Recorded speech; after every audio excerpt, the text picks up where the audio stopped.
السلام علیکم خوږو دوستانو، ستړي مه خدای پاک دې وکړي چې جوړ او روغ یاست. خوږو دوستانو، غزنوي پښتون یم، بیا ستاسو په درانو خدمت کې، ستاسو په درانو حضور کې له یو نوي ویډیو سره. خوږو دوستانو، نن چې تاسو زما په لاس کې کوم کتاب وینئ، د دې کتاب نوم دی، خدای دې وکړي چې تاسو ته سم ښکاره کېږي، د دې کتاب نوم دی د غرول مرینې څوکې. دا د ښاغلي عبدالباري اسیر صاحب دویمه شعري ټولګه ده، دویمه شعري مجموعه ده. خوږو دوستانو په دا بله خوا د ښاغلي عبدالباري اسیر صاحب عکس دی. خوږو دوستانو، داسې څوک به په ټوله سویلي پښتونخوا کې نه وي، بلکې په سویلي پښتونخوا نه، په ټول لروبر افغان وطن کې به داسې څوک نه وي چې د ادب سره بلد وي، د ادب سره شوق لري، د ادب سره ذوق لري او هغه د ښاغلي عبدالباري اسیر صاحب نه پیژني. خوږو دوستانو، ښاغلی عبدالباري اسیر صاحب د بلها خوبیانو څښتن و. له ډېرو خوبیانو سره یو خدای ډېر خوش لباسه سړی و. ټول عمر به پاک صاف کالي په تن و، سپین کالي به یې اغوستي و، تور واسکټ توره صدرۍ به یې اچولې وه او سپین پکول به پر سر و. ټول عمر به دی داسې ایسېدی چې تاو دی یو واده ته روان دی، یا د خوشحالي محفل ته روان دی، یا د اختر ورځ ده، په داسې خوشحالي کې یو خوش لباسه انسان و، پاک صاف سوتره ګرځېدی. دا د ده خوبي وه. یو ډېر ښه اخلاق خدای پاک ورکړی و. زه پخپله په ډېرو پروګرامو کې له ده سره یو ځای سوی یم، د ټي وي په مشاعرو کې، د راډیو په مشاعرو کې او هسې په نورو پروګرامو په مشاعرو کې ورسره ځای سوی یم. ډېرې خاطرې ورسره لرم، ډېر مجلسونه ورسره لرم. خو داسې و چې د نن څخه تقریبا یو 15 یا 14 کاله به کېږي غالبا چې زما کور اول په برشور کې و. نو یو ورځ زه د برشور څخه راغلی وم چې چیرې په پښین بازار کې د ښاغلي عبدالباري اسیر صاحب دکان و. نو دلته زه یو ځای میلمه یم، د ده د دکان د مخه تېرېږم. وخت داسې و چې د ماښام اذانو څه دی لږ وخت مخکې و. نو ما کوشش دا کوی چې په اسیر صاحب باندې ځان ونه وینم، تېر شم.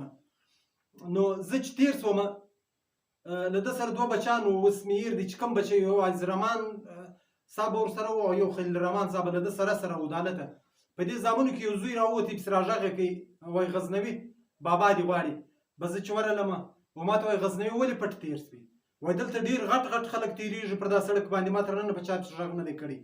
لیکن په تا پسې مې ځکه وکړئ چې زه د شاعرانو ډېر عزت کوم، زه ډېر ادب ذوقه انسان یم چې یو څوک هم په شعر و شاعري او په ادب پوهېږي، د هغو زه ډېر احترام کوم.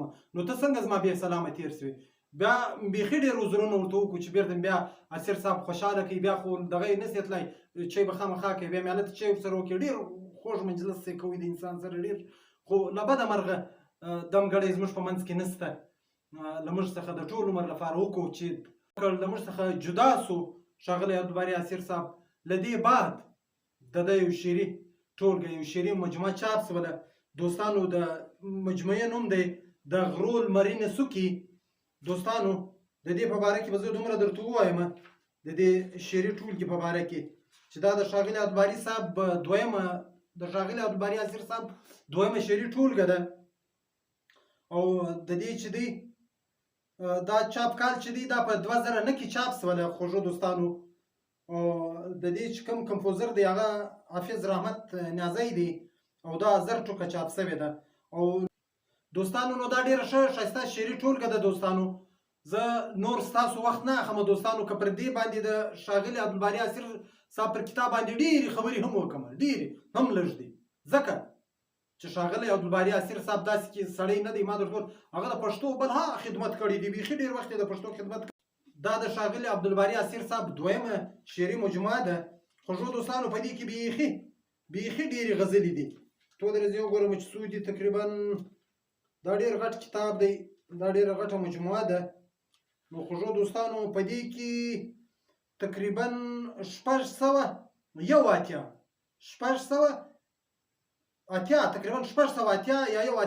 غزلې دي. دوستانو، دا تاسو وینئ، دا کتاب دی. د کتاب نوم دی د غرول مرینې څوکې او پر دا بل اړخ یې د ښاغلي عبدالباري اسیر صاحب عکس دی. نو دوستانو، زه ستاسو ډېر وخت نه اخلم، له همدې کتابه به 1 یا 2 کلامه زه ستاسو په درانه خدمت کې پیش کوم. خدای پاک دې وکړي چې ستاسو د خوښې وړ وګرځي. نو خوږو دوستانو نور ډېر وخت نه اخلم، راځم د ښاغلي عبدالباري اسیر صاحب کلام ته. یو د په کوم شاعرو کې چې به دی له موږ سره و، ده چې په څه وخت کلام وایي، دی به خو به زموږ محترم شاعر و، زموږ استاد شاعر و، دی به ټول عمر د مشاعرې پر سټیج باندې ناست و. نو دوستانو تاسو ته معلومیږي چې څه وخت پر دریځ باندې خلک ناست پر سټیج ناست وي، هغه اخر راولاړېږي. داسې ورځې هم راغلې دوستانو زما په یاد دي، په برشور کې زموږ خپله زموږ د تنظیم د ځلانده ادبي ستوري یو پروګرام و، بجلي هم لاړه چې څه وخت اسیر صاحب خپل کلام وایي، د چمن ماسټر امیر زمان مشکور صاحب د لاس څراغ ورته نیولی و، بتۍ ورته نیولې وله، بجلي ولاړه په دې وسه د شعر وایي په ترنم کې وایي اذان پر اوسو د سهار. نو دوستانو دا کوم شعر چې زه وایم زه خو به دومره خوند نسم پکولی، ځکه چې ښاغلي عبدالباري اسیر که به په ریډیو کې شعر وایي، که به په ټلویزیون کې وایي، که به په مشاعره کې وایي، دی چې و دی ما در ټول د بلها صلاحیتو خاوند و.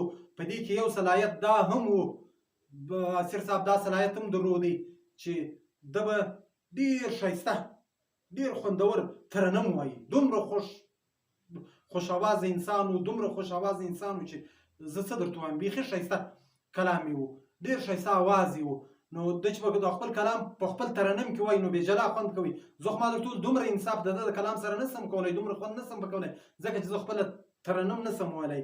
نو خوږو دوستانو د ده یو کلام دی، زه به یې دغسې درته وایم، ترنم نسم ویلی. وایي زه غریب یم ته امیر یې زما او ستا نه سره کېږي. زه غریب یم ته امیر یې زما او ستا نه سره کېږي. زه غریب یم ته امیر یې زما او ستا نه سره کېږي. ته یو ستوری د تقدیر یې زما او ستا نه سره کېږي. وایي لکه غرونه دې مغزن دي زما فکرونه ټول اغزن دي. لکه غرونه دې مغزن دي زما فکرونه ټول اغزن دي. ته د ګلو هواګیر یې زما او ستا نه سره کېږي. پروت بې قدره پر ډیرو یم زه یو سلی د ایرو یم، او ته د سرو زرو زنځیر یې زما او ستا نه سره کېږي. وایي لکه وچه لښته شورم، لکه وچه لښته شورم زه له پاسه درته ګورم. لکه وچه لښته شورم زه له پاسه درته ګورم. ته په غره کښې د پامیر یې زما او ستا نه سره کېږي. او ای تر ځان را باندې ګرانه، ای تر ځان را باندې ګرانه، هیر مې نه دي ښه مې یاد دي. ای تر ځان را باندې ګرانه، هیر مې نه دي ښه مې یاد دي. تا ویل چې ته اسیر یې زما او ستا نه سره کېږي. او زه غریب یم ته امیر یې زما او ستا نه سره کېږي. زه غریب یم ته امیر یې زما او ستا نه سره کېږي. او ته یو ستوری د تقدیر یې زما او ستا نه سره کېږي. خوږو دوستان یو بل کلام یم درته وایم د ښاغلي عبدالباري اسیر صاحب، هغه شاعرانو ته لیکلی دی. ما تاسو ته د شعر په شروع کې هم وویلې چې ښاغلي اسیر صاحب له شاعرانو سره ډېره لیونۍ مینه لرله. نو د ده یو شعر بیا درته وایم چې د شاعرانو ته لیکلی دی. وایي هر شاعر مې د زړه سر دی که د لر دی که د بر دی. هر شاعر مې د زړه سر دی که د لر دی که د بر دی. با هنر دی ما ته زر دی که د لر دی که د بر دی.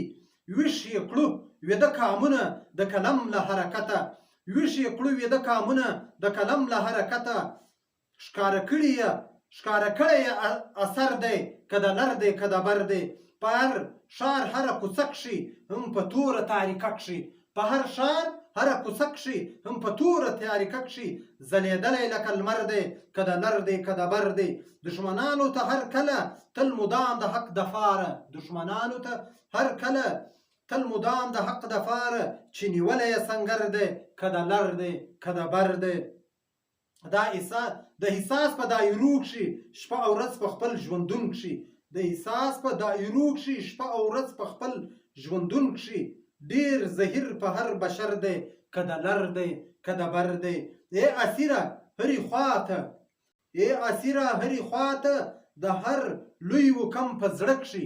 ای اسیره هرې خواته د هر لوی وکم په زړه کښې یو ښه فکر منور دی که د لر دی که د بر دی هر شاعر می د زړه سر دی که د لر دی که د بر دی باهنر دی ماته زر دی که د لر دی که د بر دی خوږو دوستانو تر راتلونکو ویډیو مو پر لوی او بخښونکي خدای سپارمه په مخه مو ښه ژوندي اوسئ کور مو ودان مننه